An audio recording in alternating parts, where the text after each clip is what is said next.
Hello everyone, welcome to my channel. If you are a .NET developer or preparing for interviews, then this video is exactly for you.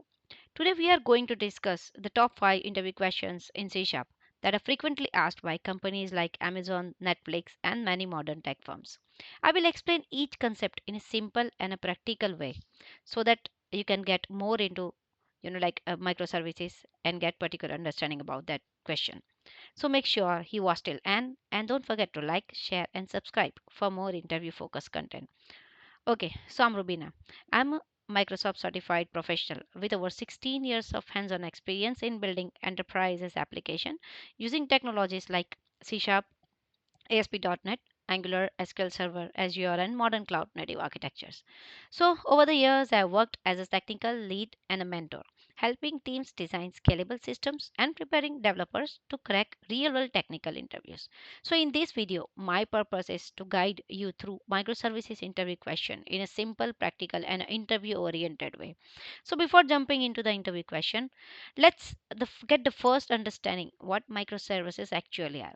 Microservices architecture is a design approach where an application is built as a collection of a small independent services, and each service runs on its own process and communication with other services using a lightweight protocols like HTTP or REST APIs. The main benefit of microservices include scalability, flexibility, resilience, and a team anatomy. So that's why the large companies like Amazon, Netflix, and Uber use this microservice to handle millions of users efficiently.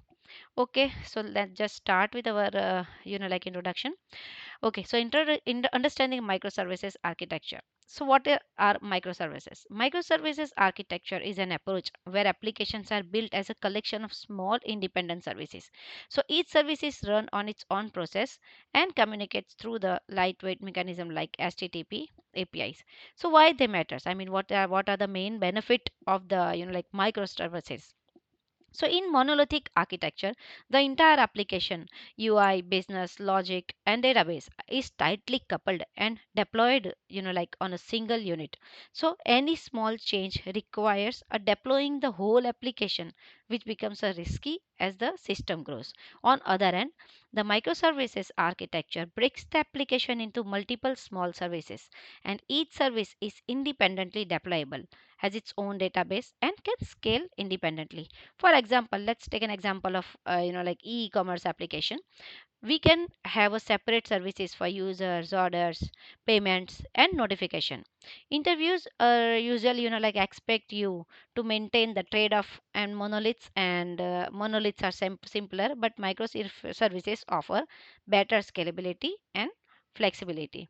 Okay, so let's just start with other. So if we see the small example with the C sharp coding. So this is the monolithic architecture where there is a e-commerce app, and in this everything is here: process order, process services, process API and users and everything. And while here in microservices we are segregating the part into the different services. Like one is order services. Now this is again, this API will call the order services which is resides into another microservices. Okay, let's just start with question 2. Now, how do microservices communicate with each other? Of course, because there are the multiple small services, so the communication should be the best part and should be the very taken very carefully. Okay, microservices can communicate in a three major ways. That is, first in synchronous communication, where usually it is communicate to with HTTP or REST or gRPC calls,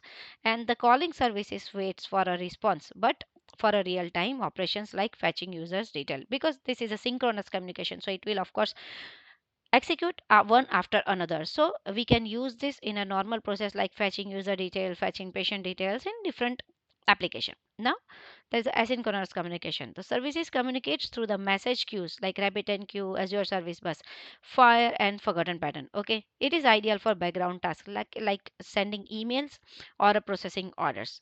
And the third is API gateway patterns. So here the single entry point that routes the request to appropriate microservices handles authentication, load balancing, and request aggregation for client. So if we see, this asynchronous communication we can use in application like a payment process, or like some inventory process, some background big calculation. So we can use this Azure bus and like a RabbitMQ.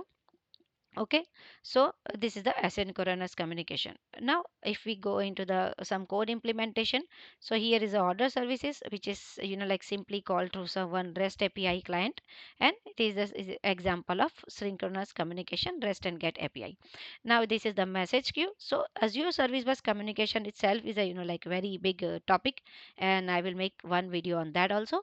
But here this is especially used when the event triggers. This is based on event driven architecture. Okay, so when event triggers, then it will send a message, publish a message, and this message will go to the code, and according to queue process, it will like process accordingly. Okay, now we'll check the question 3. How do you handle the data consistency in microservices? Of course, because there are like multiple data will go one microservices to another microservices. So this will be the like big approach for that. So maintaining this data consistency is a big challenge in microservices because each service has its own database. Okay, traditional transaction don't work well in distributed system. To solve this, we use pattern like Saga pattern, event sourcing, and CQRS. So the Saga pattern breaks the transaction into multiple steps. If one step fail, then the compensating action are triggered into the previous step. Okay, so here the like the our code will be safe, and the process will be like hazard enough. Because see, I mean, if payment is unsuccessful, okay, then the previous inventory cache and everything will be rolled back automatically. For example, which I've given, if payment fails after the inventory reservation, the system releases the reserve items. This explanation shows interviewers that you understand the real world system design challenges. Okay, now moving further. Okay. So just the last, just to look into this, that the code implementation. So here the like Saga pattern we have used, and the invent service, if something is failed, then this reserve item will be called, and after this process payment. Okay, now what is next? What is the service discovery and why it is needed? In a cloud environment, microservices run on a dynamic IPs and ports. Okay, so hard coding services location is not possible. So this is where service discovery comes into. Well, service discovery automatically registers and tracks the services instances.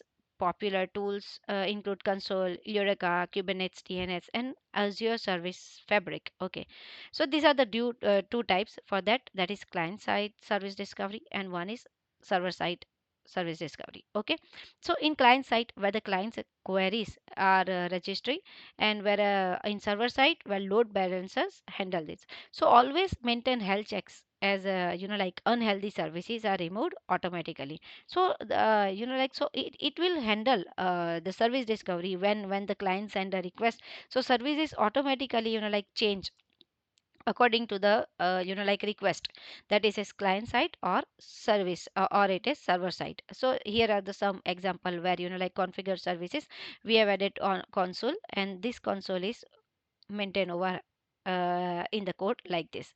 So console.health, so we have added the health check, and it will move, it will work according to that. So how do you secure microservices? Of course, because to maintain the security and authentication and authorization in microservices is a big challenge, as multiple services are works together.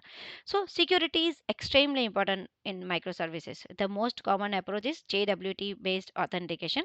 So I have one more video related to this, and if you send me comment me, and I will send the link for the that. Okay, so use JSON Web Token to authenticate users, API gateway, and validate tokens, and passes claims to downstream services like here. So here in configuration services, we have passed it is add authentication, and now we have added this JWT bearer over here, and now this will pass accordingly, where we have to pass issuers, audience, lifetime. Okay, issuers significant key, and according to this token, and one token will be generated, and that token will be passed to our server API, and that API will authenticate whether it is proper user or not. For authorization, we use the like role based and claim based access control. All communication should be using HTTP and TLS, because we need to authorize some users can implement some particular user on some particular module only. So for this, the authorization policies are applied. One another is HTTP and TLS. So here we are encrypt all communication between services using the TLS certificate, and we never transmit the sensitive data over the plain HTTP, because here we are applying the HTTP secure. Okay, and the last is the API and rate limiting. So protect APIs with keys and implement rate limiting to prevent the abuse and DDoS attack. To implement, what is rate limiting? If we implement rate limiting, then it will stop the services API call after certain number of failures. So this will help in stopping the attacks. Okay, so I mean these are the five most important question for this. So if you understand this concept with a real world example, so you'll perform confidently in interview. So thanks for watching, and for the part 2, stay tuned. Thank you very much.